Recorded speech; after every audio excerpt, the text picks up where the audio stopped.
रामाय रामभद्राय रामचन्द्राय वेधसे रघुनाथाय नाथाय सीताय पतये नमः।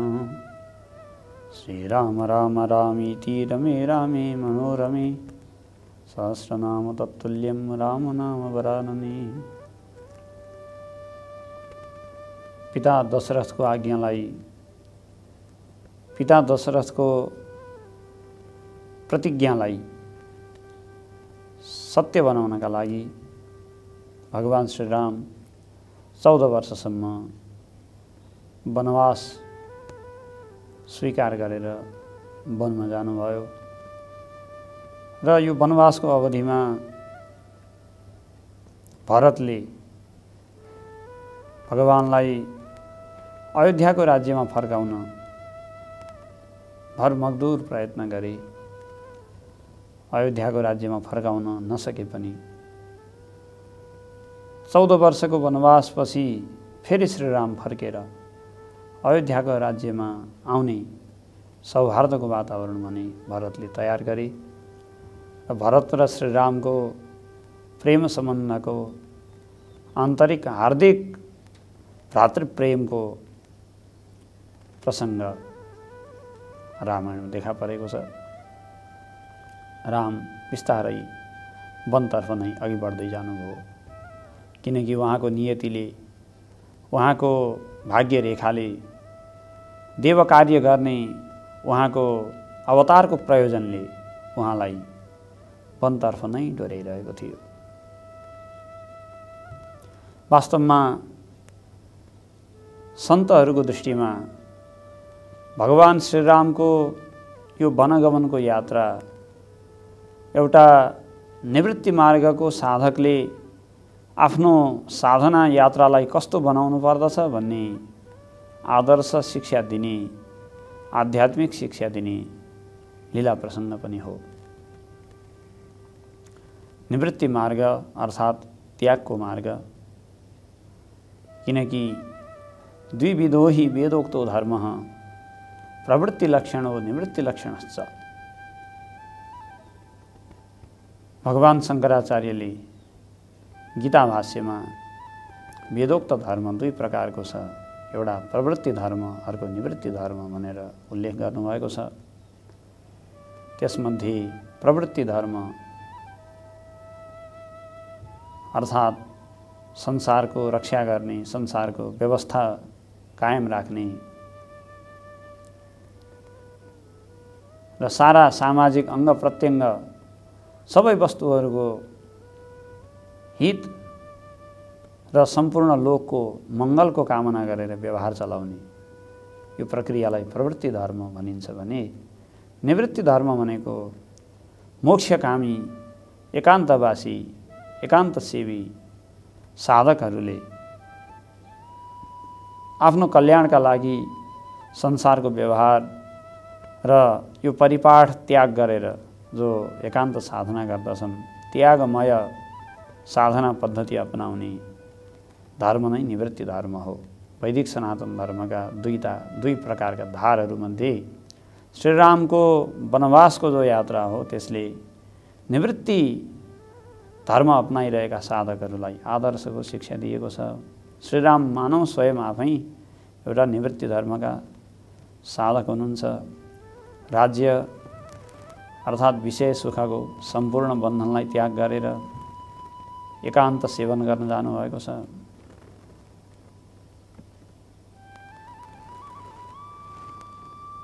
र त्यो जाने क्रममा अब के हुन्छ अगाडि त्यो लीला प्रसङ्ग अध्यात्म रामायणको अरण्यकाण्डमा विस्तारपूर्वक बताइएको छ।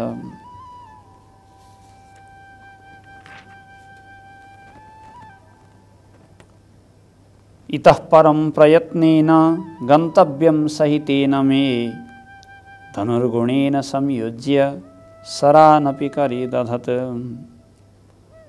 चक्षुश्चारय सर्वत्र दृष्टं रक्ष्यो भयं महत् विद्यते दण्डकारण्ये श्रुतपूर्वमरिन्दम। भगवान श्रीराम दण्डकारण्यमा प्रवेश गर्नुभयो।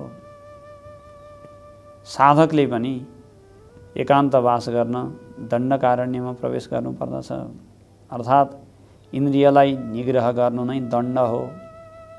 इन्द्रियले भनेको सम्पूर्ण कुरा पुरा गर्नु त्यसको स्वच्छन्द जीवन हो भने इन्द्रियले मागेको विषय जति सम्पूर्ण त्यसलाई प्रदान नगर्नु, उचित अनुचित विवेक गरेर मात्रै दिनु, दमन गर्नु।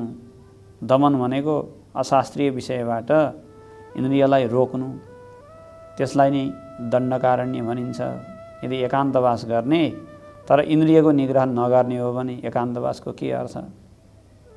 झन् त्यस्तो एकान्तवास जहाँ आफ्ना स्वच्छन्द स्वेच्छाचारी प्रवृत्तिहरूमाथि बिना निग्रह बिना नियन्त्रण एकान्तमा बसिन्छ भने त्यो मान्छे झन् स्वेच्छाचारी हुन्छ। किनकि त्यहाँ समाजको भय छैन, त्यहाँ आफन्त परिजन इष्टमित्र बन्धुबान्धवको लाज पनि छैन, एकान्तमा जे गरे पनि भयो। त्यही भएर जानुपर्छ दण्डकारण्यमा। एकदम सतर्क हुनुपर्छ। रामले वनवास गरेको जीवन अवधिलाई स्पष्टतया दुई भागमा विभक्त गर्न सकिन्छ। एउटा पहिलो चरणमा उहाँले वाल्मीकि, अगस्त्य, सुतीक्ष्ण, शरभङ्ग, अत्रि यस्ता विभिन्न मुनिहरूको साथमा उहाँहरूको दर्शन र सत्सङ्ग गर्दै समय बिताउनु भएको छ भने दोस्रो चरणमा शूर्पणखा, खर, दूषण, विराध विभिन्न दैत्यहरूको उद्धार र नाश गर्दै पञ्चवटीको एकान्तमा निवास गर्नुभएको देखिन्छ। यसबाट पनि साधकहरूलाई यो शिक्षा मिल्छ कि त्यागको मार्गमा लागेका, निवृत्तिको मार्गमा लागेका व्यक्तिहरूले गर्ने दुईवटै कर्तव्यहरू छन्। एउटा सत्पुरुषहरूको सँग, सत्सङ्ग, चिन्तन, सत्शास्त्रको मनन, महापुरुषहरूको, तपस्वीहरूको, सन्तहरूको सेवा, यो पहिलो चरणमा आवश्यक पर्छ। त्यसपछि जब ती सत्पुरुषहरूको सान्निध्यले, सेवाले, सत्सङ्गले आफूभित्र अलिकति बल, अलिकति पुरुषार्थ, अलिकति इन्द्रिय निग्रह गर्ने सामर्थ्य, मनलाई अलिकति दबाउने सामर्थ्य, जब यो सामर्थ्य र बल प्राप्त हुन्छ त्यसपछि भने मनभित्र आउने दुर्वासना रूपी असुरहरूलाई खोजी खोजी संहार गर्ने प्रयत्न गर्नुपर्दछ। रामले पनि आफ्नो जीवनमा यही दुईटा काम गर्नुभएको छ। अगस्त्य महर्षिले दिव्य अस्त्र, दिव्य बाण प्रदान गरेपछि रामको असुर संहार गर्ने एउटा नयाँ चरणमा प्रवेश भएको छ। पञ्चवटीमा यी दुईटै काम, दण्डकारण्यमा यी दुईटै काम रामले गर्नुभएको छ। दण्डकारण्य प्रवेश गर्दा नगर्दै रामले भन्नुभयो लक्ष्मणलाई सावधान गर्दै, चक्षुश्चारय सर्वत्र दृष्टं रक्ष्यो भयं महत् विद्यते दण्डकारण्ये श्रुतपूर्वमरिन्दम। हे शत्रुनाशक लक्ष्मण, दण्डकारण्यमा धेरै धेरै दैत्यहरू छन् सुनिएको छ। एकान्तवासमा झन् धेरै दैत्यहरू, मानसिक दैत्यहरू प्रबल भएर आउने सम्भावना छ। झन् सतर्क, झन् सावधान र झन् एकाग्र हुनुपर्छ। म अगाडि अगाडि रहन्छु, पछाडि तिमी बस्नु, दुईटाको बीचमा सीतालाई राख्नुपर्छ। जो शास्त्रको अभ्यासद्वारा स्थिर गर्न लागि जो ब्रह्माकार वृत्ति हो, त्यो वृत्तिलाई दुर्वासना रूपी असुरहरूले हरण गरिदिने, नष्ट गरिदिने सम्भावना छ। त्यसलाई बीचमा राखेर रक्षा गर्नुपर्छ। सीता ब्रह्माकार वृत्तिकी स्वरूप हुन्, उनलाई जोगाएर राख्नुपर्छ। यो भन्दा नभन्दै ततो ददृशुरायान्तं महासत्वं भयानकं करालदंष्ट्रवदनं भीषयन्तं स्वगर्जितैः। एउटा महाभयानक दैत्य आफ्नो अगाडि उपस्थित भएको देख्नुभयो। एउटा राक्षस आइपुग्यो उहाँहरूको अगाडि।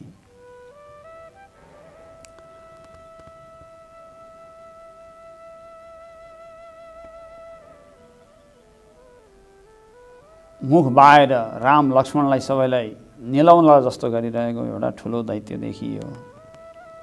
तिमीहरू को हौ यति सुन्दर, आज मेरो आहारा बनाएर भगवानले कति सुन्दर वस्तुहरू पठाइदिएछ, तिमीहरू को हौ? प्रश्न गर्यो।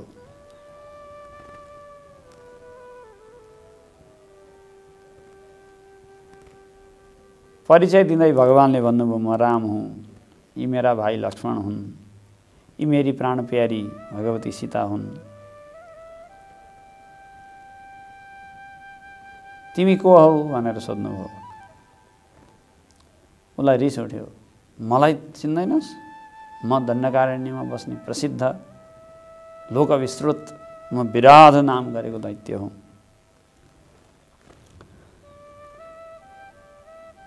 उसले यसो सोच्यो, सबभन्दा सजिलो सीतालाई नै सबभन्दा पहिले आक्रमण गर्नु पर्यो, सीतालाई खान भनेर दौडियो।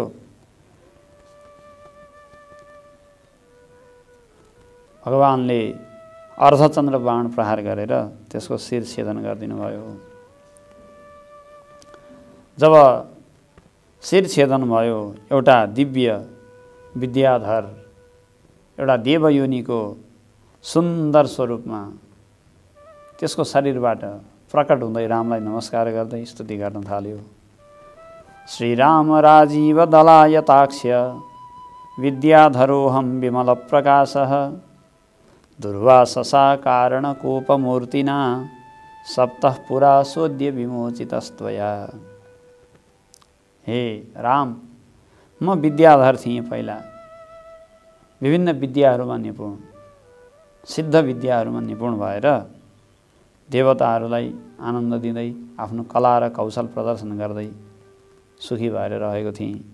एकपटक कुनै कारणवश दुर्वासाको शाप पर्यो, म राक्षसको योनिमा आएँ।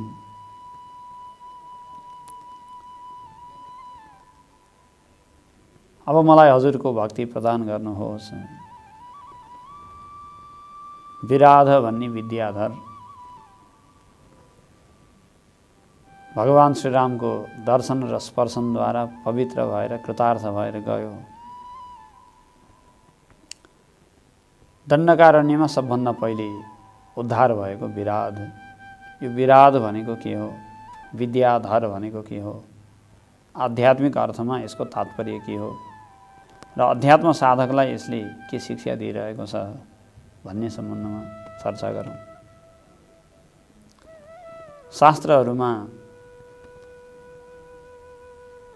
शास्त्र निरन्तर अध्ययन गर्नुपर्दछ ताकि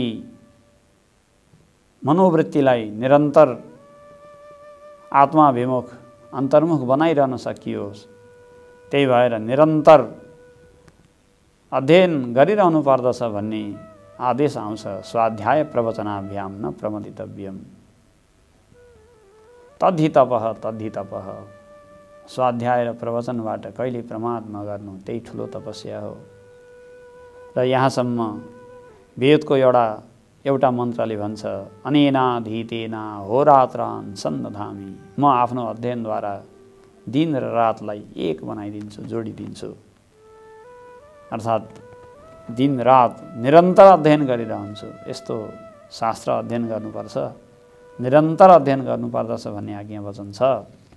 तर त्यो शास्त्र आत्मचिन्तनमा मनोवृत्ति बनाउनमा सहायक हुनका लागि मात्रै त्यसलाई चिन्तन गर्नुपर्दछ भनिएको हो। यदि शास्त्र अध्ययन गर्ने त्यसको आसक्तिमा नै धेरैभन्दा धेरै फस्न थालियो र त्यसबाट बनाउनु पर्ने जो आत्माकार वृत्ति हो, परमात्माकार वृत्ति हो, त्यसमा ध्यान कम र शास्त्रका वाक्यहरूलाई कण्ठ गर्ने र दोहोऱ्याउने ध्यान बढी हुन थाल्यो भने त्यो शास्त्र वासना पनि आत्मचिन्तनको बाधकको रूपमा मानिएको छ। भगवान शङ्कराचार्य विवेक चूडामणिमा भन्नुहुन्छ, लोकवासनया जन्तोः देहवासनयापि च, लोकवासनया जन्तोः शास्त्रवासनयापि च, देहवासनया ज्ञानं यथावन्नैव जायते। लोक प्रसिद्धिको कामना, लोकवासना, शरीरमा आत्मबुद्धि, देहवासना र शास्त्रको पङ्क्ति मात्रै हेरिरहने, त्यो पङ्क्ति प्रतिपाद्य तत्त्वमा दृष्टि नदिइकन केवल मिठा मिठा सुक्तिहरू कण्ठ गर्ने, आवृत्ति गर्ने भन्ने खाली पङ्क्तिमा मात्रै ध्यान दिइरहने यदि भावना छ भने त्यसलाई वासना भनिन्छ। शास्त्र वासना त्यो पनि एउटा आत्मवृत्तिको बाधक तत्त्वको रूपमा मानिएको छ र विद्याधरलाई त्यसकै स्वरूप मान्न सकिन्छ। विद्याम धरति, विद्यायाः धरः, विद्याधरः, जसले विद्यालाई धारण गर्दछ, शास्त्रको विभिन्न शाखा प्रशाखामा विभक्त भएका विविध विद्यालाई धारण गर्दछ, त्यसैलाई विद्याधर भनिन्छ। त्यसलाई भगवानले संहार गरिदिनु हो, अर्थात् शास्त्र प्रतिपाद्य तत्त्वको चिन्तनमा बस्ने हो, केवल पङ्क्ति मात्रै पल्टाएर बस्ने होइन भनेर शिक्षा दिनुभयो। त्यसपछि पुगियो सरभङ्ग ऋषिको आश्रममा। सरभङ्ग प्रतीक्षा गरेर बसिरहनु भएको थियो कहिले राम आउलान् र आफ्नो साधनाको सम्पूर्ण पुण्य रामलाई चढाएर रामकै अगाडि अग्नि समाधि लिएर आफू मुक्त भएर जाने। लौ असाध्य राम्रो भयो, तपाईँ आउनुभयो, अब मेरो जाने बेला भयो भन्छन् सरभङ्ग। अद्य मत् तपसा सिद्धम यत्पुण्यम बहु विद्यते तत्सर्वम तव दास्यामि ततो मुक्तिम व्रजाम्यहम्। आजसम्म मैले गरेको जति पुण्य छ सबै हजुरलाई प्रदान गर्दछु र हजुरलाई समर्पण गरेर म अग्नि समाधि लिन्छु। नभन्दै चिता तयार गर्न लगाए सरभङ्ग योगीले रामकै अगाडि रामको ध्यान गर्दै रामको स्वरूपमा विलीन भए। सरभङ्ग भनेको कर्मभङ्गको रहस्यलाई सङ्केत गरिरहेको छ। सर भनेको श्रृणाति इति सरह, जसले बारम्बार घोचिरहन्छ, बारम्बार बन्धनमा पारिरहन्छ जन्म मृत्युको चक्रमा, त्यसैलाई सर भनिन्छ। कर्मलाई नै सर भनिन्छ। आध्यात्मिक तात्पर्यमा सरभङ्ग भनेको कर्मको भङ्ग, अर्थात् सम्पूर्ण कर्म परमात्मामा नै अर्पण गरिदिएको अवस्था। किनकि निवृत्ति मार्गको साधकले सारा पुण्य जो अहिलेसम्म उसले साधना, तपस्या, ध्यान, भजन, सत्सङ्ग, सेवा विविध रूपमा गरिरहेको छ, त्यसलाई यदि मैले गरेको, मबाट भएको भनेर यदि आफ्नो कर्तृत्व भावनापूर्वक मेरो अधिकार छ यसमा भनेर राख्यो भने के साधक उसले त त्यो सम्पूर्ण कर्मलाई मैले गरेको होइन भनेर परमात्मामा चढाइदिने र आफू कर्मभङ्ग भएर बस्ने। हाम्रो सनातन सभ्यतामा वैदिक उपासना पद्धतिमा जहाँसुकै कर्म गर्दा गर्दा गर्दा गर्दा अन्तिममा कर्म परमात्मामा चढाउने भन्ने विधि अनिवार्य आउँछ र त्यो अर्थ बुझेर होस् या नबुझेर होस् त्यहाँ भन्नै पर्ने हुन्छ त्यो कर्म गर्ने यजमानले, अनेन मत्कृतेन कर्मणा परमात्मा प्रियताम न मम। यो मैले गरेको कर्मले परमात्मा प्रसन्न हुनुहोस्, न मम, अब यो मेरो होइन। मम भनेको मेरो, न मम भनेको मेरो होइन। किनकि ममेति बध्यते जन्तुर न ममेति विमुच्यते। मम यो मेरो हो भनेर भन्नु नै बन्धनको कारण हो भने मोक्षको कारण के हो भन्दा न मम, यो मेरो होइन भन्न सक्नु नै मोक्षको कारण हो। मेरो हो भनेर नै बन्धन भएको छ।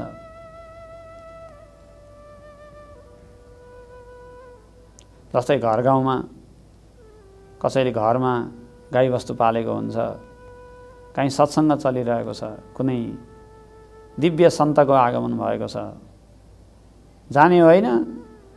कसैले सोध्यो, जान त मन लागेको थियो, घरमा गाईबस्तु छन्, कसरी जाने भनेर उत्तर आउँछ।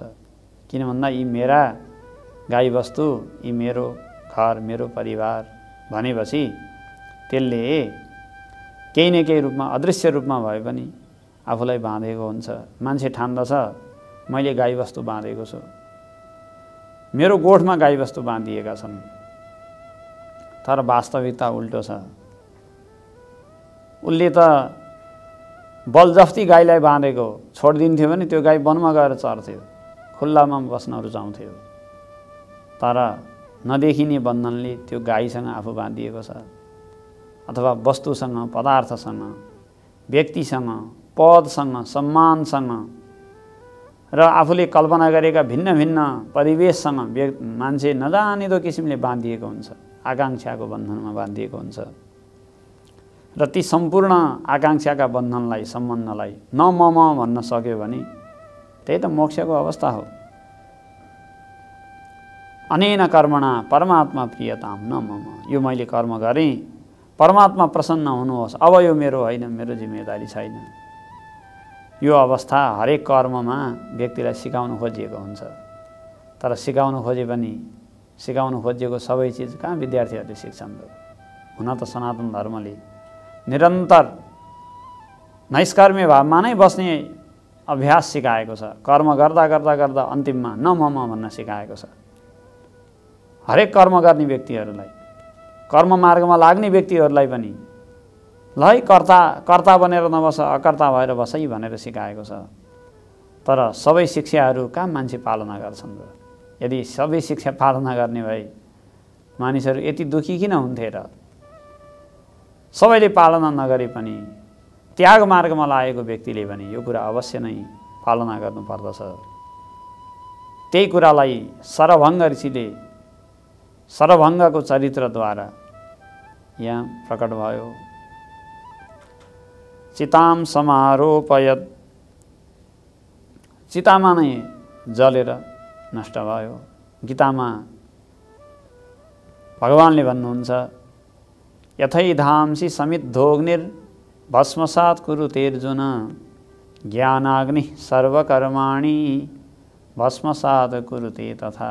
जसरी बलेको आगोले सबै समिधालाई डढाइदिन्छ, ज्ञानरूपी आगोले पनि सम्पूर्ण कर्मलाई भस्मसात गरिदिन्छ। त्यहाँ जो चिता बल्यो ज्ञानको चिता हो, जसमा सरभङ्ग भयो, कर्मभङ्ग भयो, कर्म जल्यो। किनकि वासनाको अन्तिम स्वरूप शास्त्र वासना बाँकी थियो, त्यो पनि जब नष्ट भयो त्यसपछि अब आसक्तिको बन्धनमा बाँध्न सक्ने कुनै वस्तु उसँग छैन। लोकवासना धेरै पहिले छोडेको हो, देहवासना पनि धेरै कम गरिसकेको हो, शास्त्र वासना पनि उसले त्याग गरिदियो। अब कर्मभङ्ग हुनुमा के ढिलो छ र?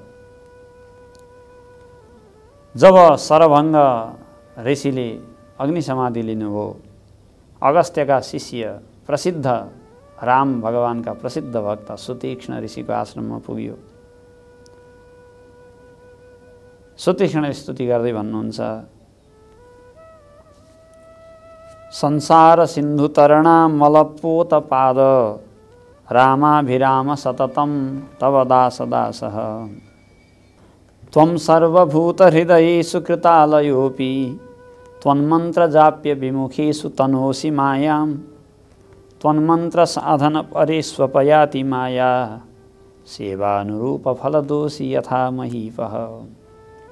हे भगवान, हजुरको नाम म निरन्तर जपेर बस्दछु, मलाई अरू केही आउँदैन, केवल म हजुरको नाम राम राम जपेर बस्दछु।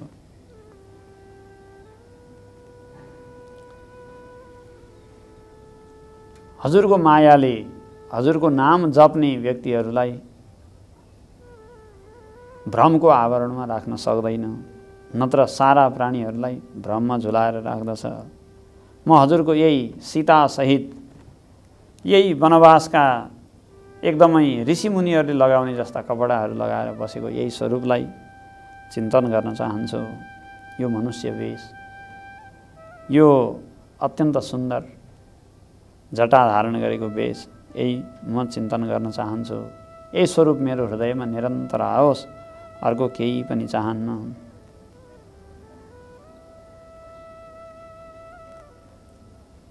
सुतीक्ष्ण ऋषिसँग भेट हुनु, यसले पनि एउटा आध्यात्मिक शिक्षा प्रदान गरिरहेको छ, एउटा आध्यात्मिक रहस्यलाई सङ्केत गरिरहेको छ। जब व्यक्ति कर्मबन्धनले रहित हुन्छ, अर्थात् मैले कर्म गरेको होइन भन्ने अकर्ता भावमा बस्ने अभ्यास गर्दछ, तब मात्रै उसको वास्तविक साधना आरम्भ हुन्छ। किनकि यो त्याग मार्ग हो र आजसम्म गरेको सम्पूर्ण साधनाको श्रमको यदि अभिमान गरेर बस्दछ भने त्यो त्याग मार्ग कसरी हुन सक्छ? जब सरभङ्ग भयो, बल्ल सुतीक्ष्णसँग भेट भयो, भगवान रामको निरन्तर ध्यान गर्ने ऋषिसँग भेट भयो र उनको नाम पनि सुतीक्ष्ण राखिएको छ। तीक्ष्ण शब्दको अर्थ हुन्छ संस्कृत वाङ्मयमा तीखो, सुतीक्ष्णको अर्थ हुन्छ अत्यन्तै तीखो। किनकि बुद्धि अत्यन्त तीक्ष्ण नभइकन, अत्यन्त एकाग्र एकदमै तीक्ष्ण नभइकन त्यो परमात्मा तत्त्वमा प्रवेश हुन सक्दैन। स्थूल बुद्धि, मोटो बुद्धि, बुद्धि कसरी मोटाउँछ भन्दा विषय वासनाको खिया लागेर मोटाउँछ। जसरी हाम्रो चुलेसी, खुर्पा, चक्कु, छुरी, फलामका जो धारदार एकदम धारिला हतियार छन् भने पनि तिनलाई प्रयोग नगरिकन राखियो र ओसिलो ठाउँमा तिनलाई राखियो भने खिया लागेर त्यो जम्मा यत्रो मोटो भएर बस्छ। अनि केही काट्न खोज्यो भने काट्न सकिँदैन, खिया लागेपछि मोटो हुन्छ नि।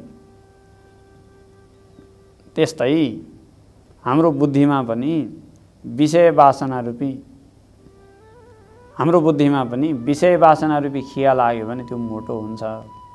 अनि आत्मतत्त्व अत्यन्त सूक्ष्म छ, त्यसमा छिराउन खोज्यो, घुसाउन खोज्यो, घुस्दैन, कुनै हालतमा घुस्दैन। अनि त्यही भएर मान्छेलाई वेदान्त सुन, श्रवण गर, चिन्तन गर, मनन गर भन्यो भने खै हाम्रो दिमागले यो कुरा भ्याउँदैन भन्छन्। राजनीतिको कुरा, अनि अर्कालाई निन्दा गर्ने कुरा, चियो चर्चो गर्ने कुरा, अर्कामा दोष देख्ने कुरा, आफ्नो पुत्र परिवार र आफ्नो सम्बन्धितको प्रशंसा गर्ने कुरा गर्यो भने घन्टौँसम्म मान्छे बस्छन्, एकदम चाख लागि त्यसमा सबै कुरा बुझ्छन्। कति मान्छे त यस्ता हुन्छन् कि सत्सङ्ग, ध्यान, भजन, तीर्थ, व्रतको कुरा गर्यो भने खै कान कम सुन्छु भनेर कान सुन्दैनन्। अनि उनका छोरा नातिको प्रशंसा गर्ने हो भने टाढेबाट कान सुन्छन्। हो त्यस्तै छ त नि मेरो। भएको के भने बुद्धि त्यो निरन्तर दुर्वासनाको सङ्गतमा परेर तीखो हुनुपर्ने ठाउँमा मोटो मोटो मोटो हुँदै गएको छ। बुद्धि मोटाउनुलाई राम्रो मानिँदैन, वास्तवमा मोटो हुनुलाई केहीमा पनि राम्रो मानिँदैन। तैपनि शरीरको लागि ल ठिकै छ, मोटो घाटो तगडा राम्रै मानिएला। तर बुद्धिको अर्थमा चाहिँ बुद्धि जहिले पनि तीखो हुनुपर्छ एकदमै।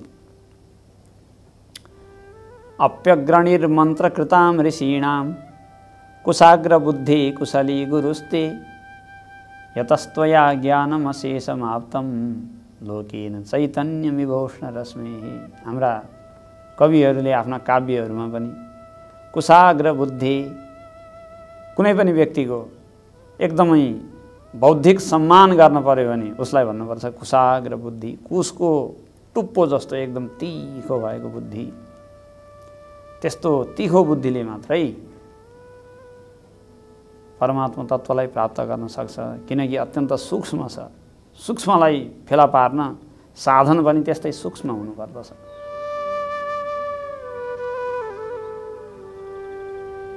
जस्तै सियोको पुवाल जति सानो छ त्यहाँभित्र छिराउनका लागि धागो पनि त्यति नै एकदम सानो पातलो चाहिन्छ। कसैले सानो कपडा सिउने सियोमा त्यो जुटको बोराको धागो ल्याएर छिराउनु खोज्यो भने छिर्छ? छिर्दैन, किनकि पुवाल सानो छ। त्यसमा छिराउनु पनि वस्तु त्यस्तै सूक्ष्म चाहियो।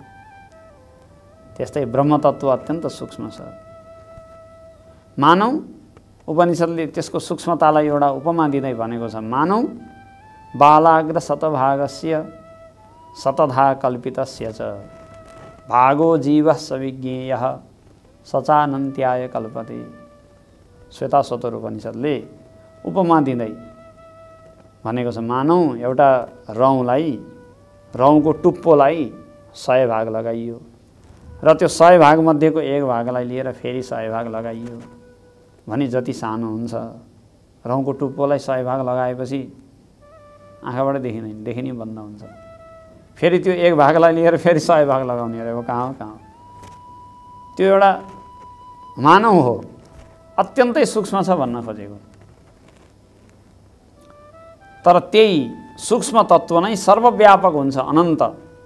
ज्ञानको महिमा त्यस्तो छ। अब त्यस्तो सूक्ष्म तत्त्वमा बुद्धि लगाउनका लागि बुद्धि कति सूक्ष्म चाहिन्छ होला? अब विषय वासनाको खिया लागेको बुद्धि त्यसमा प्रवेश हुन सक्छ? हुन सक्दैन। प्रवेश हुने त कुरै जाओस्, कुरै छोडौँ, वरिपरि पर्न पनि सक्दैन। त्यही भएर त सत्सङ्गमा, चिन्तनमा, विचारमा मानिसहरू वरिपरि पर्न चाहँदैन। सन्तहरूको दर्शनमा जाँदा पनि, आश्रमहरूमा जाँदा पनि, नजिक आएर बस्दा पनि जबसम्म सत्सङ्गको प्रसङ्ग सुरु हुँदैन तबसम्म मान्छेहरू बस्छन्। अरू केही कुरा गर्न पाइयो भने एकछिन बस्ने। अनि ल हाम्रो सत्सङ्ग सुरु हुन्छ भनेपछि ल यसो मेरो समय छैन, अब म जान्छु। त्यो सत्सङ्गको 1 घन्टाको समय गफै गर्ने भए ती 1 घन्टा मजासँग बस्थे। यो कुरा निश्चितै हो, थाहा छ। त्यही भएर मान्छेलाई भगाउनु पर्यो भने के भन्नुपर्छ भन्दा अब हाम्रो सत्सङ्ग सुरु हुँदैछ भनेपछि मान्छे भाग्छन्। यो हामीले देखेकै कुरो हो। अर्थात् फुर्सद कसैलाई छैन। सन्तहरू कहाँ दर्शन गर्न आउने भनेको पनि कोही सत्सङ्गको चाहनाले आउने होइन, यसो खानापूर्ति, यसो दर्शन गरिदिउँ न, महात्माहरूको दर्शन, आशीर्वाद पाइन्छ। ल हजुर मेरो छोरालाई आशीर्वाद दिनु पर्यो, बोट टप गर्न लागेको छ, नातिले मेरो उहाँ डिबी निकाल्न लागेको छ, हजुर आशीर्वाद दिनु पर्यो। यही नौटङ्की आशीर्वाद हो। अर्थात् बुद्धि मोटो भएको छ विषय वासनाले गर्दा। अब तिखो हुनु पर्यो। त्यो कुराको सङ्केत सुतीक्ष्ण ऋषिको प्रसङ्गले प्रदान गरेको छ। अब सुतीक्ष्णको माध्यमले भगवान जानुभयो अगस्त्य कहाँ। सुतीक्ष्णका पनि गुरु हुनुहुन्थ्यो, प्रसिद्ध भगवानका प्रसिद्ध भक्त तर प्रसिद्ध ऋषि अगस्त्य महर्षि।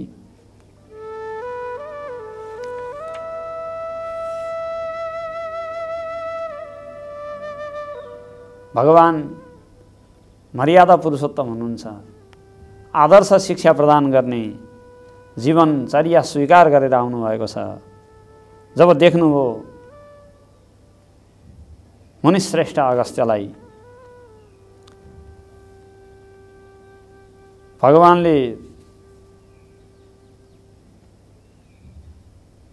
सुतीक्ष्णलाई, अगस्त्य महर्षिलाई भुइँमा झुकेर एकदम विनयपूर्वक, अत्यन्त विनम्रतापूर्वक प्रणाम गर्नुहुन्छ।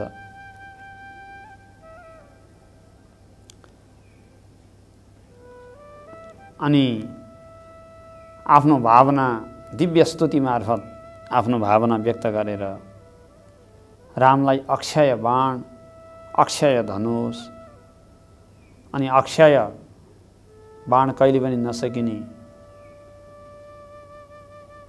टोकरा, 2टा टोकरा अनि रत्न विभूषित खड्ग इत्यादि विभिन्न साधनहरू प्रदान गर्नुहुन्छ। अक्षय बाण, अक्षय धनुष, अक्षय तुणीरको प्रयोग गरेर नै रामले पञ्चवटीमा दण्डकारण्यमा निवास गर्नु छ। अक्षय बाण किन दिइएको भन्दा अक्षय बाणले यो अर्थ बताइरहेको छ कि जब जब यो दण्डकारण्यको एकान्तमा निवास गर्दा दुर्वासना रूपी दैत्यहरूले दुःख दिन्छन् तब तब यो समता रूपी बाण असङ्गता रूपी बाणको प्रहारले दैत्यहरूलाई नष्ट गर्दै गर्नुपर्दछ र अत्यन्त प्रबल दैत्यहरू आए भने ज्ञान खड्गले तिनलाई काटिदिनु पर्दछ। त्यही भएर परमात्मा शस्त्र धारण गरेर बस्नुहुन्छ। संसारमा विचार गरेर हेरेको खण्डमा सनातन धर्म मात्रै यस्तो धर्म हो जसमा देवताहरू शस्त्रधारी छन्। हेर्दाखेरि योद्धा जस्ता देखिने, हातमा धेरैभन्दा धेरै शस्त्र अस्त्रहरू छन्। हाम्रा देवताहरू लुरे लाम्रे, अरूले दण्ड दिने, दुःख पाउने, अनि त्यसपछि सकि नसकिकन अरूले दिएको दण्ड झेलेर बेहोरेर बसिरहने खालका छैनन्। हाम्रा देवताहरू पराक्रमी, पुरुषार्थी, दण्डधारी देवताहरू। सबै देवताहरूको हातमा केही न केही दण्ड छ।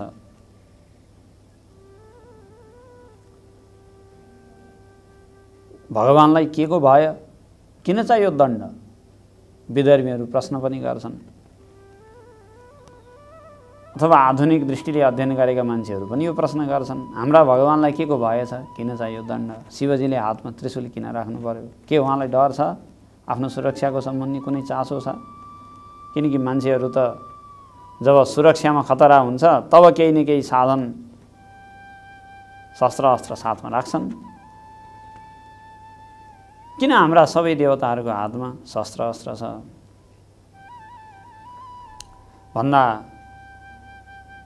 किनकि हाम्रो प्रायोगिक विद्या हो र जब ब्रह्मतत्व साक्षात्कारको मार्गमा साधक अघि बढ्दछ भने त्यो ब्रह्मतत्वको आदर्श मार्गमा ऊ अगाडि बढिरहँदा त्यहाँ आउन सक्ने विभिन्न विघ्न, बाधा, वासना, मानसिक दुर्बलता, यी विभिन्न राक्षस अथवा राक्षसी प्रवृत्तिहरूलाई नष्ट गर्नका लागि धेरैभन्दा धेरै शस्त्रहरूको आवश्यकता पर्छ, धेरैभन्दा धेरै बलको आवश्यकता पर्दछ। र ती दिव्य स्वभाव नै दिव्य शस्त्र अस्त्रका स्वरूपहरू हुन् जो हाम्रा देवताका हातमा रहेका छन्। भगवान शिवको हातमा रहेको त्रिशूल जाग्रत, स्वप्न, सुसुप्ति तीनवटै सहरलाई एकै पटक घोचेर, त्रिपुरलाई एकै पटक घोचेर एउटै प्रहारमा तहस नहस गरिदिन सक्ने त्यो ज्ञानको त्रिशूल, त्यो शस्त्र दिव्य भगवान शिवको हातमा देखिन्छ। त्यस्तै गरी सबै देवताहरूको हातमा धनुष, बाण, खड्ग इत्यादि दिव्य साधनहरू छन् जो ज्ञान, चेतना, सजगता, आत्मबल, समता इत्यादि भिन्न भिन्न आध्यात्मिक रहस्यहरूलाई सङ्केत गरेर बसेका छन्। त्यो कुनै भयभीत भएर शस्त्र धारण गरेको होइन। दुईटा काम गर्न शस्त्र धारण गर्नुभएको छ परमात्माले।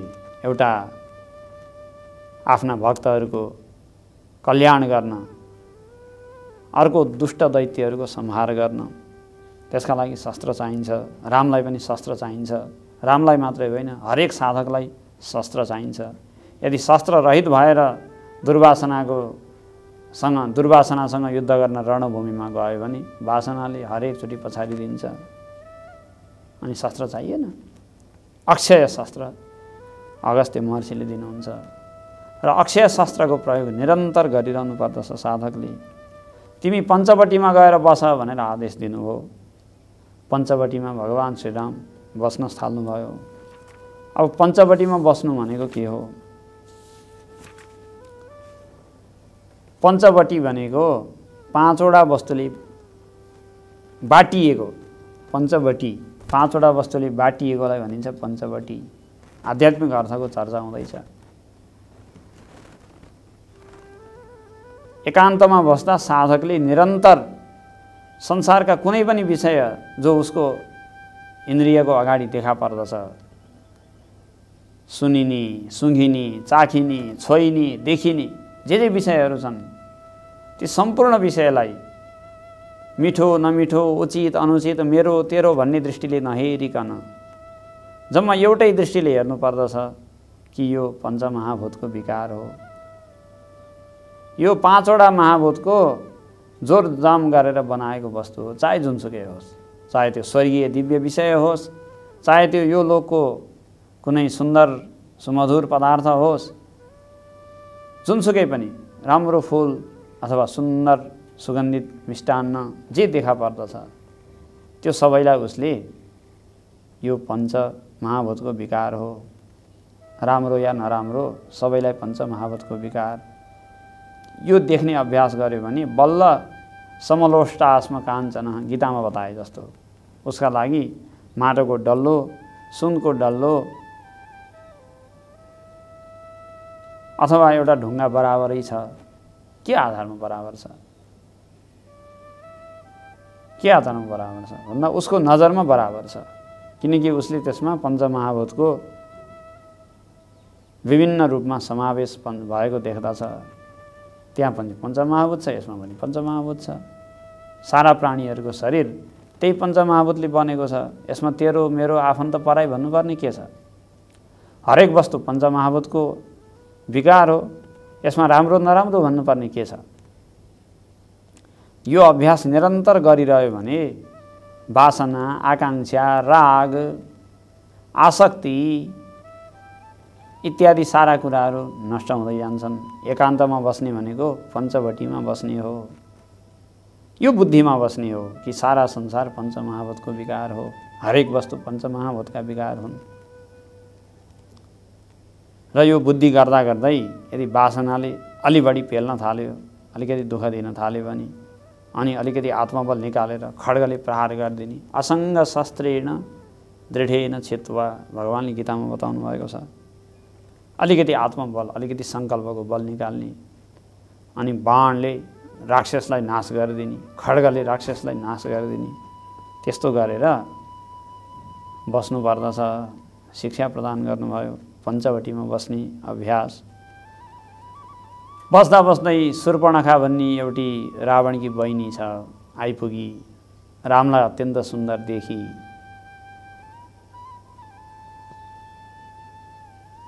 यसलाई पति बनाउन पाए हुन्थ्यो,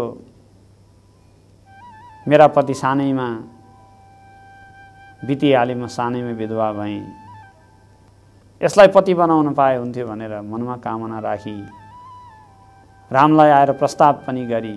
अब आफू कुरूप राक्षसी भएर आउँदाखेरि रामले पक्कै मान्दैनन् भन्ने ठानेर सुन्दर स्वरूप बनाएर आई। रामले बाहिरको अनुहार मात्रै होइन भित्रको पनि देखिहाल्नुभयो। तैपनि एउटी सुन्दरी युवती प्रेम प्रस्ताव लिएर आएकी छ। लौकिक मर्यादाको भाषामा पनि पहिले छटाइपिटाइ गरेर कसरी पठाउनु, एउटा अलङ्कारिक, एउटा अलिकति मर्यादित भाषामा, हेर म त विवाह भइसकेको छ, मलाई तिमीले पति बनाउन हुँदैन, मिल्दैन, मेरी पत्नी साथमै छिन्, ऊ लक्ष्मण कहाँ जाऊ भनेर उपहासको भाषाले पठाइदिनु भयो। लक्ष्मणको पनि विवाह त भइसकेको थियो, तैपनि रामले त्यो कुरा उल्लेख गर्नु भएन। सिधै यसलाई किन दुखी बनाउनु भन्ने पनि भयो, अथवा लीलाको मनसाय हो, एकछिन यसलाई लीला गराएर देखाउँ भन्ने पनि थियो होला। लक्ष्मणले भने, हेर म त रामको दास हुन आएको हो, मसँग विवाह गर्यो भने त दास बन्नुपर्छ, ऊ सीताको पनि सेवा गर्नुपर्छ। राम र सीताको दास भन्न तयार छेउ त? दास त नमान्ने भयो भन्न थाले।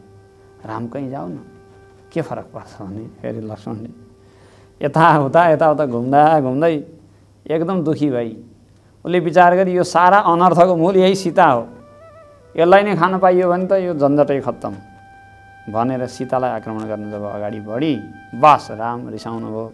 लक्ष्मणले त्यसको नाक र कान काटिदिनु भयो। सीतालाई खान भनेर झम्टिन अगाडि गएको हुनाले लक्ष्मणले नाक र कान काट्नुभयो। अब यसमा कुनै अनर्थको दृष्टि राखेर हेर्नुपर्ने कुनै आवश्यकता छैन। त्यो राक्षसी पात्र हो। पहिलो कुरा राक्षसी हो, त्यो मानवीय पात्र पनि होइन। अनि केवल काम वासनाको आधारमा मात्रै रामको पछि लाग्न आएकी हो। यदि प्रेम मनभित्रबाट समर्पण लिएर आएकी हुन्थी भने लक्ष्मणतर्फ रामले देखाइदिँदाखेरि सुटुक्कै लक्ष्मणतर्फ जान नपर्ने, होइन म त तिमीसँग प्रेम गर्छु भनेर बस्नुपर्ने।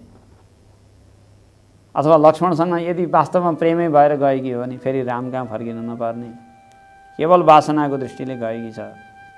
र त्यो पनि सीतालाई खाना भनेर जब लागि, कप्पै निल्छु भनेर काँचै खाना भनेर लागि, मान्छे खान दिनुभयो त्यो पनि सीतालाई। अनि त्यसलाई अपमान गर्न परेन, दण्डित गर्न परेन। त्यही भएर शूर्पणखाको नाक र कान काटियो। कुनै त्यस्तो घोर युद्ध अपराध राम लक्ष्मणबाट भएको होइन। सीताको रक्षा गर्नको लागि आवश्यक थियो, गरियो। शूर्पणखा कराउँदै रावण कहाँ गई, उल्टो उल्टो कुरा लगाई। म गएको सीतालाई अत्यन्त सुन्दरी देखेर तिम्रो पत्नी बनाएर ल्याइदिन्छु भनेर गएको झुटो बोली।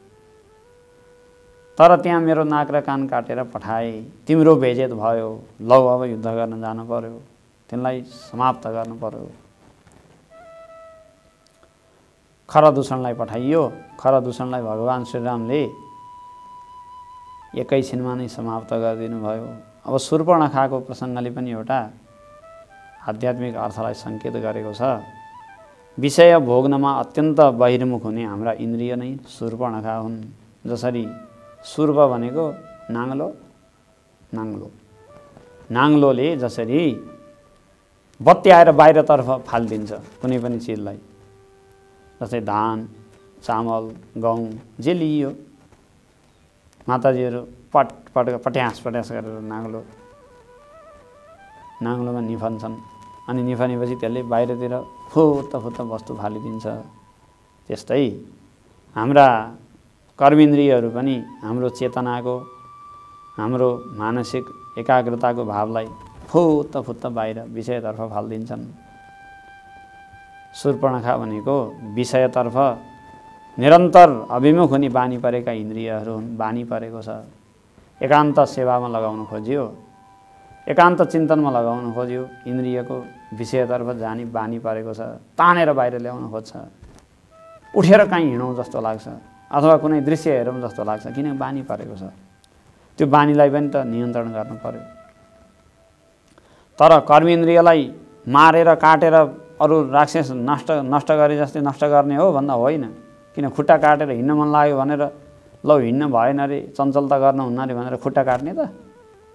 अथवा केही गर्न मन लाग्यो एकान्त बस्दाखेरि हातको बानी बिग्रेको रहेछ अरे भनेर हात च्वाट्टै काट्ने त भन्दा होइन। शूर्पणखालाई मार्ने होइन, त्यसको नाक र कान काट्ने भनेको त्यसलाई अलिकति दण्ड दिएर ठिक ठाउँमा राख्ने, दण्ड दिएर ठिक ठाउँमा राख्ने र आफ्नो अधीनमा राखिरहने, त्यो काम चाहिँ साधकले गर्नुपर्दछ। त्यसबाट कर्मेन्द्रियको जो बहिर्मुखी स्वभाव छ त्यसबाट आफ्नो ब्रह्माकार वृत्तिलाई जोगाउनु पर्दछ, सीताको रक्षा गर्नुपर्दछ भन्ने सङ्केत पञ्चवटीमा निवास गर्दा शूर्पणखाको उद्धार गरेबाट भएको छ। त्यसपछि अब मारीच अनि मारीचको माध्यमले रावणले सीता हरण गरेको र सीताको अन्वेषण गरेको रामले इत्यादि प्रसङ्गहरू फेरि अर्को सत्रमा विचार गरिनेछ।